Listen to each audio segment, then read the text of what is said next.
এটা যদি সরকার ইউনূস সাহেব ইউনূস সাহেবের সরকার না বুঝে, আমলাতন্ত্র না বুঝে, দেশে কিন্তু আবার বিশৃঙ্খলা হতে পারে। আমি এটা বলে দিলাম, কিন্তু আবার হতে পারে। মানুষ কিন্তু মানবে না, আবার চোরেরা বুক ফুলায় ঘুরে বেড়াবে। আমার এখনো মনে হচ্ছে ইউনূস সরকারের আমলা যারা অ্যাসিস্ট্যান্ট সেক্রেটারি থেকে সিনিয়র সেক্রেটারি পর্যন্ত আছেন, তাদের স্বভাবের কোনো পরিবর্তন হয় নাই। সেই নিকৃষ্ট স্বভাবটা তাদের রয়ে গেছে। আমি টেস্ট করে কথাটা বলতেছি, আমি কোনো অনুমান থেকে আমি নিজে টেস্ট করে কথাটা বলতেছি। সব জায়গাতে 300 এমপির মধ্যে একটাই এমপির খোঁজ নাই, এইরকম একটা অবস্থায় একজন আওয়ামী লীগ নেতা কর্মীর গায়ে হাত দেওয়া হয় নাই, পাবলিক হাত দেয় নাই। দিলে হয়তো বা খুব ছোটখাটো ব্যাপার, কতগুলো শুধু মামলা হয়েছে, তাও তো মামলা খুব ধীরে হচ্ছে এবং তাদেরকে ধরা হচ্ছে না। এই সরকারের যেমন মনে হয় মহাসুখে ঘুমাচ্ছে।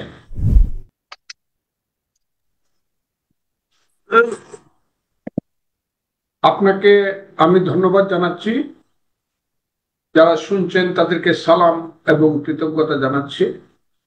আর আমার সাথে যিনি কথা বলবেন বা আমি যার সাথে কথা বলবো, যাকে আমি প্রায় 50 বছর, 76 সন থেকে যাকে আমি চিনি, প্রায় 50 বছর, 48 বছর যাবত ওনাকে আমি চিনি। ছাত্র যখন ছিলেন, ব্রিলিয়েন্ট ছাত্র ছিলেন, ছাত্র নেতা ছিলেন, পরবর্তী সময়ে সচিব হিসাবে দক্ষতার পরিচয় দিয়েছেন এবং আমলাদের সবচেয়ে বড় সংগঠনের বারবার নির্বাচিত নেতা ছিলেন তিনি, জনাব আবু আলম শহীদ খান সাহেব। আমাকে যে প্রশ্নটি আপনি করেছেন, আমি সেই প্রশ্নটির উত্তর প্রথম দিই। শেখ হাসিনা বর্ডারে বর্ডারে ঘুরতেছে, কোন দিক দিয়ে ঢুকে যাবে, এটা আমার কাছে 1 নম্বর হলো খুব সিলি ম্যাটার মনে হয়, সিলি। 2 নম্বর হলো খুব লজ্জার ব্যাপার মনে হয়। 3 নম্বর হলো শেখ হাসিনা যে পাগল, উনি আবার প্রতিষ্ঠিত করছেন এবং উনি যে বঙ্গবন্ধুর কুসন্তান, এটা উনি উনার কথা দিয়ে, যদি কথাগুলো উনার হয়ে থাকে, কারণ এখন টেকনোলজিতে অনেক কিছু করা সম্ভব, যদি কথাগুলো উনার হয়ে থাকে, তাহলে আমি বলবো উনার চেয়ে মহা বোকা, মহা পাগল এবং সবচেয়ে কি বলবো নিকৃষ্ট পদার্থ, জীব আর জন্মগ্রহণ করে নেই। ওনাকে বর্ডারে বর্ডারে ঘুরতে হবে কেন ডুববার জন্য? কিন্তু ইচ্ছা করলে এয়ারপোর্টে আসতে পারে। ওনাকে হয় এই সরকারের পুলিশ সম্বর্ধনা দিবে, না হয় ধরে নিয়ে আইসা জেলখানায় ঢুকাবে, যেটা নিয়ম। উনি তো অনেক কেসের আসামি, আমরা তো চাই উনি আসুন এবং উনি উনার ট্রায়াল ফেস করুন, এটা আরো ভালো। কিন্তু উনি উনি লুকায় আসবেন কেন? ওই আমি আসতেছি, এই দিক দিয়ে ঢুকতেছি, এগুলা যারা প্রচার করে, তারা কেন করে আমি জানি না। এবং যে বোকারা, আওয়ামী লীগের যে বোকারা এটা শুনে খুব উৎসাহিত হয়, আমি তাদেরকে বলবো, বোকা স্বর্গে বাস করছিলা তোমরা গত 15 বছর, আরো যদি 4, 15, 60 বছর বাস করতে চাও, তাহলে এইসব কথা তোমরা বিশ্বাস করো। আর বিশ্বাস করে যদি পদক্ষেপে যেতে চাও, ছাত্র জনতা যারা আন্দোলনের মহাশক্তি, তারা কিন্তু এখনো মরে যায় নাই। আমরা খুব সহনশীল, বাঙালি জাতীয় সহনশীল। আমরা আলবদর রাজাকারদেরকেও অনেক সময় ক্ষমা করে দিছি। তোমাদের উপরে তোমরা বলছিলা, ওবায়দুল কাদের প্রায়ই বলতো যে যদি সরকারের পতন হয় তাহলে 5 লক্ষ লোক মারা যাবে। 5,000ও মারা যায় নাই, 500 মারা যায় নাই। সরকার পরিবর্তন এত বড় ঘটনার পরে, যেখানে প্রধানমন্ত্রী পালাইয়া গেছে, আওয়ামী লীগের সমস্ত মন্ত্রী সভার সদস্যরা, একটারও খোঁজ পাওয়া যায় না। এরা বোধহয়, আমার মনে হতেছে, আখেরাতে চলে গেছে। 300 এমপির মধ্যে একটাই এমপির খোঁজ নাই, এইরকম একটা অবস্থায় একজন আওয়ামী লীগ নেতা কর্মীর গায়ে হাত দেওয়া হয় নাই, পাবলিক হাত দেয় নাই। দিলে হয়তো খুব ছোটখাটো ব্যাপার, কতগুলো শুধু মামলা হয়েছে, তাও তো মামলা খুব ধীরে হচ্ছে এবং তাদেরকে ধরা হচ্ছে না। এই সরকারের যেমন মনে হয় মহাসুখে ঘুমাচ্ছে।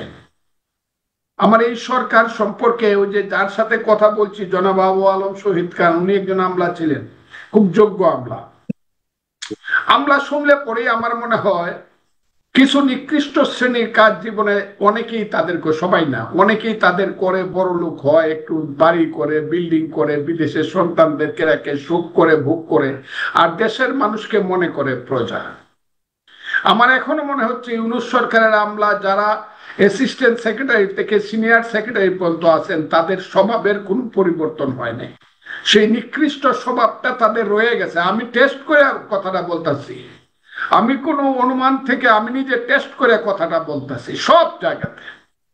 আর সবচেয়ে দুর্ভাগ্যজনক হলো এখন মানে কি সবাইকেই বলছেন নাকি কিছু কিছু? কারণ অনেকেই তো আছে কাজ করবার চেষ্টা করছে, বাট একটা আমি আমি তো অংশ। সবাইকে বললাম, সব না তো, কথাটা প্রথমে আমি ভুলে গেছি, সব না। আচ্ছা, হুম। আপনি কি আমার কথাটা, আমি তো প্রথমে বলে সব না। হ্যাঁ, হুম, হুম। তবে যাদের কিন্তু হাতে একটা বহুল যাদের বহুল হাতে একটা অংশ কমান্ড আছে, বহুল আছে, একটা অংশের প্রতি এমন ইঙ্গিত আছে। যাদের হাতে বেশিরভাগ, যাদের হাতে কমান্ড আছে, রাইট, এখনো রাইট। ইউনূস থেকে ধরে সচিব পর্যন্ত আজ আগের লোকগুলো বসে আছে। এগুলো রাতারাতি পরিবর্তন বা রাতারাতি ট্রান্সফার করা যাবে এটাও আমি মনে, খুব কঠিন ব্যাপার, এটা যেমন সত্য। কিন্তু তাদের স্বভাবগুলা পরিবর্তন না করলে সরকার এখন যা করছে, আমার মনে হয় যে তাদের সাহস, অন্যায় সাহস, সাহস না, তাদের অন্যায় সাহসটা আরো বেড়ে গেছে। এটাকে বলে চোরের মার বড় গলা। এটা যদি সরকার, ইউনূস সাহেব না, ইউনূস সাহেবের সরকার না বুঝে, আমলাতন্ত্র না বুঝে, দেশে কিন্তু আবার বিশৃঙ্খলা হতে পারে। আমি এটা বলে দিলাম, কিন্তু আবার হতে পারে। মানুষ কিন্তু মানবে না। আবার চোরেরা বুক ফুলায় ঘুরে বেড়াবে। যারা 15 বছর মানুষকে লুণ্ঠন করেছে, খুন করেছে, ডাকাতি করেছে, ভোট ডাকাতি করেছে, ওই সব হারামজাদারা গ্রামে গ্রামে, শহরে শহরে ঘুরে বেড়াবে বুক ফুলায়, বাতাস লাগায়, আর মানুষ খুব চুপ করে থাকবে। এটা মনে করার কোনো কারণ নেই। পরিবেশটা কিন্তু এখনো আসে নাই। কাজে আমি ইউনূস সাহেবের সরকার, ডক্টর মোহাম্মদ ইউনূস, তার বক্তব্য শুনে আমি অত্যন্ত নীরবে নিভৃতে ঘুমিয়েছি একটা রাত। যে উনি শ্রেষ্ঠ বক্তব্য রেখেছেন এই বয়সে, 84 বছর বয়স, কিন্তু অ্যাক্টিভিটিসটা, তার পরিণামটা আমার কাছে যেন এখনো মনে হচ্ছে অনেক শ্লথ গতিতে চলছে, কচ্ছপের গতিতে। কাজে এটা যদি সঠিকভাবে না চলে এবং আমলাদের বেশিরভাগ লোক যদি ঠিকঠাক না হয়, কারণ আমলাতন্ত্র হলো সরকারের ঘোড়া। আমি সব সময় বলি, সেনাপতি মধ্যযুগে যুদ্ধে যাওয়ার সময় ঘোড়ায় চড়ে যেত, সেই ঘোড়া যদি সঠিকভাবে কদম না নেয় তাহলে কিন্তু সেনাপতি যুদ্ধ করতে পারবে না। আমার কাছে কোথায় যেন একটা ষড়যন্ত্র আছে বলে মনে হয়।